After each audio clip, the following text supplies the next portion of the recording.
Dr. Narayan Pense is a healthcare professional with more than 25 years of experience. He has expertise. He's an NABH assessor and resource faculty for NABH. He has an expertise in a lot of field in terms of medical strategy, operation, healthcare management, healthcare facility design, which includes your space optimization, infrastructure, and equipment planning. Healthcare IT, he has been part of a lot of functional design for clinical nursing, HIS, and EMR system. He's also been part of e-health and medical informatics, including facilitating and conducting e-medicine consultation. Coming to quality and patient safety, clinical governance, he has a huge experience in that. And he's a clinical radiology services. He's managing and supervising it. And in public health, he has contributed to a lot of guidance document and evidence-based guideline to WHO publications. So over to you, sir, for our clinical audit session. Thank you so much once again, Rashmi. So today's topic that I have been allotted is on clinical audit. I'll try and simplify and introduce some of the concepts and also give a couple of examples for people to really understand. It's now a standard requirement for all accreditations, and also given the focus now on clinical outcomes and quality of clinical care, etc. It's a very, very important area to be involved with. So clinical care and quality, quality and medicine. Quality is an integral part of medicine. It's an integral part of what we do. But the quest to improve, to be better, to deliver better patient care, safer patient care, to have better clinical outcomes, to be a better physician, a better surgeon, a better nurse, a better technician. This is something which is probably part of our DNA as healthcare workers, and that gets reflected into our clinical practices also. And clinical audit and the quest to improve is nothing new to medicine. If I go back in history and look at one of the most celebrated names in healthcare is that of Florence Nightingale. And what she did, apart from, of course, being the pioneer of nursing, but she applied a little science and statistics to what her observations were. And she was able to bring down the mortality from 40% to 2% in an area like caring for the wounded in the Crimean War. Dr. Codman, another famous personality, the person on whom the end result theory was applied, and then that formed the basis of an accreditation program starting from Jagaho to others, is another example where medical professionals applied quality concepts to their area of work and gained popularity. In recent times, NHS has typically been associated with clinical audits, and it was actually Dr. Stephen Bolson, an anesthetist, who raised some questions about the quality of surgery, cardiac surgery being offered at one of the hospitals, which actually led to the development and formalization of clinical audit in modern healthcare. So there are various tools when we talk about measuring the quality of clinical care. Some of the older ones and more accepted ones are peer reviews. A peer being somebody of an equal stature, skill, competence, experience, etc., who can review whether the care being provided by an individual or to an individual patient is acceptable quality or not. The peer review could also be done for clinical outcomes. Let's say, for example, if a hospital runs let's say a bone marrow transplant program or a kidney transplant program, and it could invite experts from other hospitals or healthcare organizations or other geographies to come and review their practices, see their results, etc. And that's a simple example of a peer review. A peer review or a medical record audit can also be done. These are typically referred to as case file audit. But of course, it depends on how well the care is documented, because ultimately the person would be referring to what is documented, and that's only that is available for a review. Many healthcare systems and organizations now have standard, morbidity and mortality meetings where patients who have had some adverse outcomes, etc., their case gets discussed, and multiple, clinicians from different specialties contribute. The ultimate idea is to try and make clinical care better, to learn from each other, to learn from mistakes, to learn from oversights, and make care safer and better.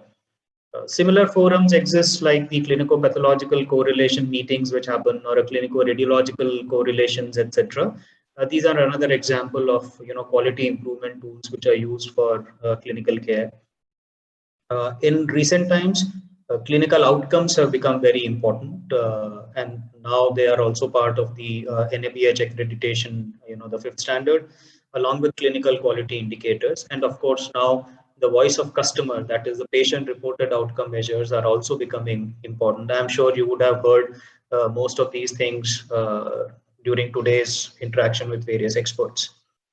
Another important area of learning and quality improvement is incident analysis. So adverse events or sentinel events, etc., particularly those which are related to clinical care, are examples or inputs and measuring tools for clinical care.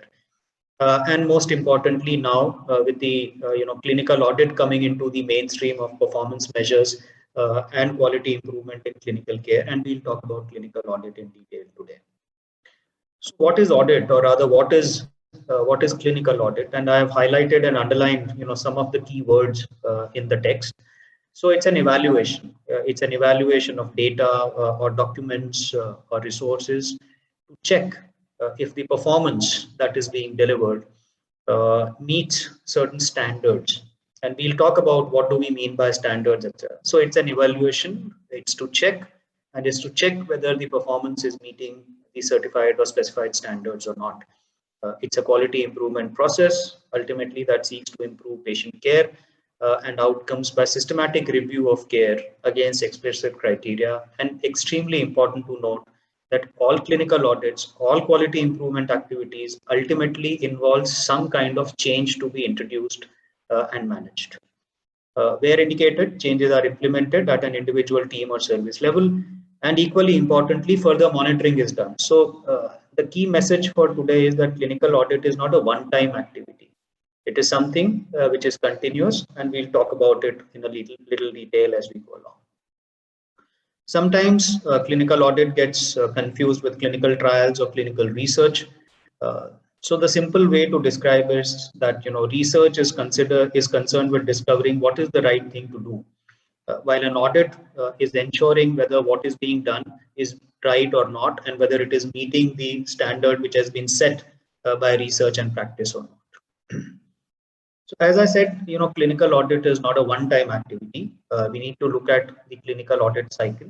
And these are the 5 phases of a clinical audit cycle. So first and foremost, most important, is to identify the problem or issue around which the clinical audit will be based. Part 2 is setting the criteria and standards, identifying the standard of care for the problem or area of work or activity that you have identified. Phase 3, to observe the practice and collect data to assess what is the level of the current practice. So what is the level of performance today? Okay, because once you have done that, you will be able to identify the gap that is there from the standard of care that you have selected for the clinical audit. Then introduce change, making improvements, and then most importantly, sustaining the improvement, because it is, like I said, it's not a one-time activity. And this circle is never ending. It keeps continuing. And that is why clinical audit is different from many other audits that we talk about. There are few prerequisites which are required for performing a good clinical audit. One very important thing is to have a good record keeping system. It could be case files, it could be EMR or EHR systems, whatever it be, whether physical records or electronic records, etc. The data should be complete, at least as far as the measuring elements of the clinical audit is concerned. The clinical audit should be carried out by fair and impartial professionals. This is equally applicable to assessments and audits of various other types also, but more so in clinical area of work, because here somebody's practice is going to be assessed and expected to be changed for the better. So the motive of doing a clinical audit should be very clear. It should be transparent and it should be fair. And people involved in clinical audit should maintain that standard also.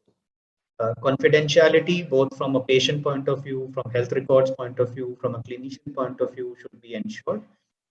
Please remember, the purpose of clinical audit is to improve quality. It is not a fault-finding mission, but rather it is to assess the gap between what we are doing currently versus what we should be doing as per a defined standard of care.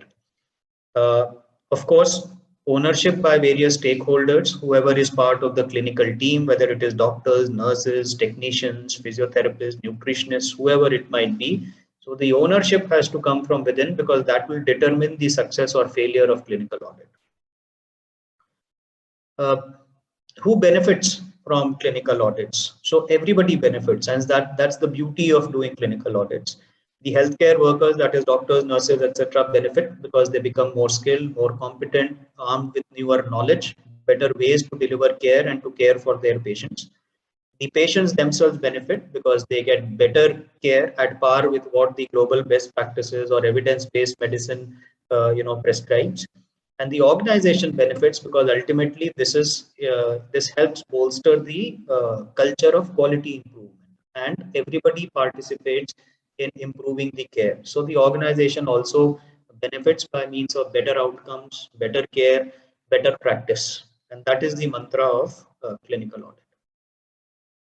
So the elements of clinical audit, and these are very important, take home messages to be stressed upon. First is, as I mentioned earlier, involving all the users in the process, because ultimately any change management, if there is good ownership of the people who are expected to carry out that task, like I said, determines the success of any project, including that of clinical audit. Selecting the right topic, and we will spend a couple of minutes on topic selection in the subsequent slides. Defining the purpose of the audit very clearly, that what is going to be audited, why is it being audited, and what is the expectation of the audit once it is completed.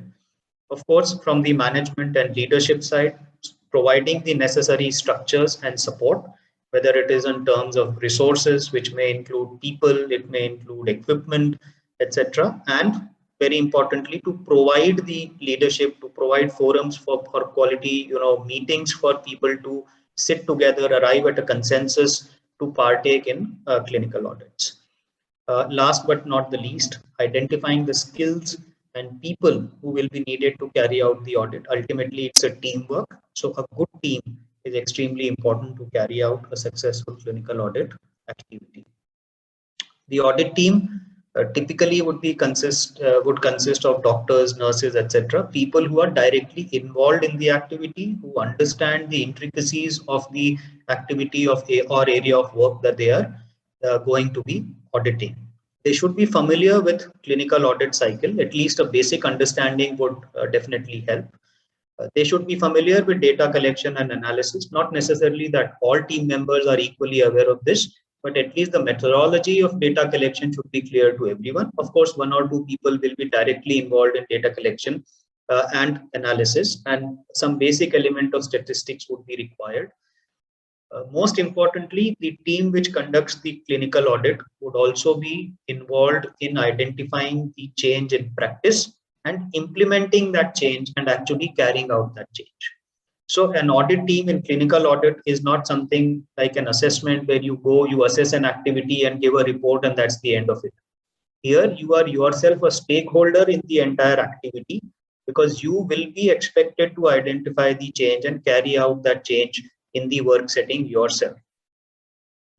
The audit team should also understand the purpose, plans, and objectives of the project. A clinical audit is not merely to be undertaken because it's an accreditation requirement. That's a wrong starting point. The intent of starting a clinical audit should be the quest to improve, find out where we are, what is the current level of performance, and what is it that we should be doing for that particular procedure or therapy or treatment or disease management, etc. And of course, the project team should be very clear on what they are expected to deliver. Sometimes there are questions whether any clinical audit requires, approval from the ethics committee, or formal approval. Typically, clinical audit does not require a formal approval. There is no harm in taking one if it depends sometimes on the topic that you are selecting. But by and large, There is no formal approval which is needed, but please remember that it should always be conducted within an ethical framework, particularly that related to data protection, confidentiality, like we talked about, both of the patients as well as staff. And whatever data is collected should also be collected and stored appropriately and with confidentiality being ensured. So coming to the first step in the clinical audit cycle, which is to identify a problem or an issue. Typically, when you set about identifying a topic, there are various sources by which this information about what could be an important topic which is relevant to your hospital would come from. Formal communication, but very importantly, even informal communication. Let's say if it is surgery practice, informal communication from the theater staff, from nurses, from doctors who are, part of the theater setting, could give you very valuable information about the practices, etc., which are there. Feedback, comments, or complaints, these could be from internal sources, from external sources, from patients, from other staff members, etc. Again, very important component for sourcing information for a suitable topic for clinical audit. We talked about critical incidents, adverse events, etc. They could be a basis of information on which a clinical audit may need to be carried out. It could also be basis direct observations of care. The multiple audits which are done by the quality team, by infection control team, etc., could be a source. And of course, direct conversations with people like physicians, surgeons, nurses, etc., would also help. Obviously, to select a good topic, the usual criteria which should be applied is number one and most important one is the problem relevant or important for your hospital? That's the first and foremost. It depends on the medical programs that you are running. Let's say, for example, I have a large multi-speciality hospital, but my eye care is only a small setup in my hospital. Now, if I pick up a clinical audit topic to do with ophthalmology, it may be important in itself, but it may not be really important because that's not a priority or a key area for my hospital. So it should be something which could be, high cost or high volume or high risk. It could be something which is a serious quality issue. Is there good evidence which is available? The standard of care, if you have to select, and we'll talk about selecting standard of care. Is it something which is amenable to change, better technology, better practice, etc.? Is it there? And like I said, is it a priority or of pertinence to the organization? Typically, the audit would, feature around the Donabedian model, structure, process, and outcome. But most of the times, and that's why I've highlighted and underlined the process bit, most of the clinical audits are based on process audits. That is adherence to a defined protocol. It could be a treatment algorithm. It could be a clinical protocol, etc. And usually it would be reported as a percentage. Of course, the purpose of process improvement is to lead to better outcomes. So clinical outcomes also form an important part of clinical audits. It could be related to, let's say, the rate of complications or change in health status, successful discharge, remission, survival, deaths, etc. Patient satisfaction could also be a factor. But structure is not a good audit topic in itself. Typically, it would be process in most of the cases, or it could also be outcomes. So usually clinical audit topics relate to, best practices related to the treatment of specific diseases. Let's say management of dengue cases, for example, could be a topic for clinical audit. Best practices related to specific procedures or therapies. Let's say cardiac surgeries or transplant surgeries or joint replacement surgeries. Again, what are specific or important to your hospital or workplace? They could come from long or short stay cases, from vulnerable groups, pediatric cases, geriatric cases, etc. Increased incidence of a disease, COVID, for example, or like we were talking about dengue, etc. could be there. Post-operative infections, surgical site infections, complications could also be a important clinical audit topic. Now, refining it a little further, the purpose of clinical audit is also to identify the aim and objective of the clinical audit. Once you have selected the topic, set about chiseling it down and defining very clearly what is the aim and objective. An aim typically is a broad statement which describes the activity of the work area and usually has positive verbs inbuilt into it. So, for example, to improve the blood transfusion safety in the ward or in the ICU or in the hospital, It could be to improve 5-year survival, let's say in metastatic breast cancer cases, or to ensure use of arterial graft in bypass surgeries, etc. These are typically how a aim would be written. Aim is followed by the next level, which is objectives. And objectives are basically steps that need to be taken to assess whether the aim is being achieved or not. And these are also the specific tasks to be undertaken to help achieve the aim. And we'll look at a few examples as we kind of go along. Now, selecting the standards, like we talked about earlier, that clinical audit basically measures the level of performance against a standard, a gold standard, or a standard of care, as it is typically called. Now, this standard is, definable and measurable, and it usually comes by selecting guidelines or, evidence-based medicine, etc. And from there, you will be able to select the standard of care. So if one has to look at the cascading from the audit topic, we come at the aim. From aim, we define the objectives. That's the aim is broken down into objectives, which will altogether help us to achieve the aim. And the objectives contain something which is definable and measurable, and that comes from the standards. The standard itself include the criteria and the target. I'm not going to go too much into detail of criteria and targets, but this is just to stress the point that clinical audit ultimately selects standard of care and measures whether our work or our performance is meeting those standards or not. If not, what is the gap? What needs to be done to improve and achieve that standard of care? And once we have done that, whether we are able to maintain, sustain it or not. That is what clinical audit is all about. So if I have to look at, aims and objectives or a good, well-written topic, these are some examples. Let's say 95% of children referred to the department will be seen by a member of the team within 2 hours of referral being received. Or let's say 80% of patients undergoing bypass surgeries will receive a left internal mammary artery graft, or a Lima graft as it is called, because it is the standard of care. The graft survival with an arterial graft is better as compared to a venous graft. Or it could be, let's say 100% patients admitted to the ICU shall undergo a risk assessment for venous thromboembolism using a certain defined tool, whichever tool it could be, hospital specific, within 4 hours of admission. These are some of the examples of writing a good clinical audit topic.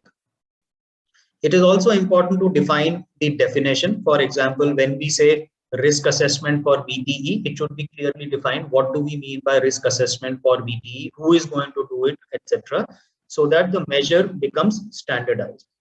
It is also important to define the inclusion and exclusion criteria. Are there going to be any patients in whom the risk assessment, for example, will not be carried out? It could be an emergency admission, it could be a patient in shock, etc. So that will again help to standardize. And very importantly, like in any quality improvement activity, the time duration or the project duration should also be defined. So whether we are going to achieve this in 2 months or 3 months or 6 months, whatever the time period we have selected, again, it should be realistic, achievable and practical. And the project duration time should also be defined as part of the clinical audit topic. Selecting these standards, like I said, standards typically come from established guidelines, protocols, journals, peer-reviewed articles which are published, etc., from literature search. And typically there is a gradient of, evidence strength. Systematic review of randomized controlled trials is the strongest evidence. The best evidence is considered to be the systematic review, while the weakest one is based on individual opinions or personal experiences, etc. So that is the gradient for strength of evidence, and we should keep that in mind when we select the standard for conducting a clinical audit. Setting the target, of course, it has to be realistic and achievable or attainable. SMART goals, I'm sure most of the quality people would know. So when setting targets, please keep in mind the following factors: the clinical importance, practicability, and acceptability amongst the clinical end users, because ultimately they are the ones whose practice will be impacted or will have to be changed in order to meet the target that we are setting. So the next step is to collect the data. Typically, collecting data should be limited to what is required for conducting the clinical audit. Don't be driven by the intent to collect as much data, because it's better to have data which is relevant for the audit only. It could be quantitative or qualitative. Typically for clinical audit, not heavy statistical tools, etc. are required. So it's a mix of qualitative as well as quantitative data. Does it need to be retrospective or prospective? It could be a mix, or depending on the clinical audit topic. Typically for assessing the level of performance at current stage, a prospective audit is carried out. It could be a case file review or come from the hospital information system, etc. And then, of course, going forward for change management, etc., the data would be collected prospectively as part of the clinical audit cycle. Data collection should typically be on a form. We just saw an example of CSSD in the previous talk by Dr. Lalu. It was a survey form, but it was a well-structured questionnaire. So that's a good way of standardizing a form for data collection. Sources of data, like I said, could be case files, could be electronic records, etc. How much data to collect? Only collect that much which is required for the clinical audit, and of course maintain confidentiality at all points in time. The purpose of collecting data is to arrive at the current level of performance and then to monitor the performance level subsequently. So try and analyze the data so that you are able to draw the inferences and identify the gaps which need to be fixed in order to make the improvement. Not heavy statistics, just basic statistical quality tools, etc. make the presentation and the understanding of the data a little better and more user friendly. So use those in order to present your study. Writing a good audit report. These are the titles and section titles which should be there when you write an audit report, and you can make use of the slides to be for these to be referred to. The next part is, of course, the most important one, and that is making a change. This is one example that we have taken from one of my hospitals, which did a clinical audit on venous thromboembolism. This was a few years back, and this was their existing process where the patient was admitted, a VT risk assessment was done on individual doctor's practice, and then the prophylaxis was prescribed again based on the individual doctor's choice. But the change as part of the clinical audit is there for you to see. A tool was introduced. There was a mandate to carry out VT risk assessment within 24 hours. The prophylaxis, whatever was required, whether it was chemoprophylaxis, mechanical prophylaxis, was prescribed within 24 hours. Review was done as part of the daily rounds, and monitoring analysis was done. So what was a 3-step process was crystallized, changed, and made better to a 5-step process. Initiating and sustaining change is the most important part of clinical audit because it involves change in our ways of working. Clinical, nursing, technicians, engagement, and ownership is very, very important. There will always be people who are key opinion leaders. Keep them on your side when you're doing a clinical audit because that's very important for a clinical audit to succeed. Like any quality improvement project, communication is most important, because ultimately change management comes from good communication skills amongst all stakeholders and team members. The change cycles, as we introduce, can be a little scientific. We just saw an example which Dr. Lalu shared that was about use of the PDCA or the PDSA cycles as they are called. And of course, monitor and evaluate and do a re-audit, because only when you do re-audits, you will be able to make and improve, bring in incremental improvement so that the graph rises over a period of time. So what are the key points? Audit measures practice against performance. It involves 5 stages: preparing for the audit, selecting the standards and criteria, measuring the performance level, making improvement, and sustaining improvement. Key points: choose the audit topic carefully, derive standards from quality guidelines, use action plans to overcome local barriers, repeat the audit to find whether it is being indeed implemented in letter and spirit and is being sustained or not. To illustrate, I'll just take a couple of minutes and show you one of the examples. This is inspired partly by the NABH clinical audit topic and also by one of my kidney hospitals, which is a standalone kidney hospital in one of the Indian cities. And they wanted to do some work on prostate procedure, which is called as the TURP procedure for increased prostate size, and typically male elderly patients have urinary hesitancy, etc., which is attributed to prostate problem. So what was the purpose or aim? It was to improve patient satisfaction after TURP. The background was that unless patients are selected carefully, that is pre-operative assessment is done carefully, and the inclusion criteria for surgery are clearly defined, only then the success rate of TURP is better. And when we look for evidence, we found that there is a score which is called as the IPSS score, and there is a diagnostic technique which is called uroflowmetry. And if these two are used, then the patient selection gets better. So that was the background to this clinical audit.